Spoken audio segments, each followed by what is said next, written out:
কানের দুল আমাদের মাঝে দিয়ে গেছে। কান্না ধরে রাখতে পারিনি এটা দেখে। এই বাংলাদেশ তো আমরা চেয়েছিলাম। তিনি চাননি তার নাম সেভাবে প্রকাশ করা হোক। মানে সকল শ্রেণী পেশার মানুষ সাহায্য করছে, যে যেভাবে পাচ্ছে সে সেভাবে সাহায্য করছে।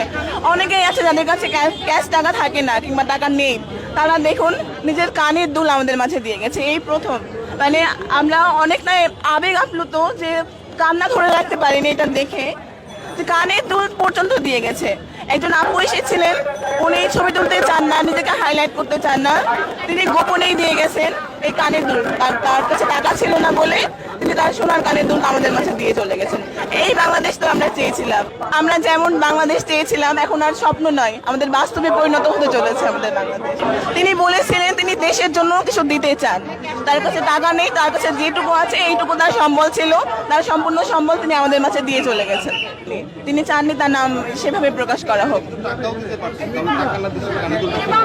ভাই ওনার কাছে, উনি বললেন ওনার কাছে টাকা নেই, ওনার কাছে যা আছে এই কানের দুল আছে। তিনি মানে এই সম্বলটুকুই ছিল, এইটুকুই দিয়ে গেছেন উনি। ব্যাংক, এটা হচ্ছে বাচ্চাদের ব্যাংক, আপনারা দেখতে পাচ্ছেন। এর আগে আমরা অনেকগুলো ব্যাংক নিয়েছি, বাচ্চারা এসে দিয়ে গেছে। আজকে যে বাচ্চারা এসেছিল, কয়েকজন বলল তারা সাইকেল কেনার জন্য টাকা জমাচ্ছে, আরেকজন বলল যে তার বাবা কিংবা মায়ের জন্য স্কুটি কিনবে বলে বাবুটা টাকা জমাচ্ছে, আর ভবিষ্যতের জন্য একটা বাবু এসে বলে গেল যে ভবিষ্যতের জন্য টাকা জমাচ্ছে। তারা সেই সব টাকা বন্যার্থদের সাহায্যের জন্য দিয়ে চলে গেছে।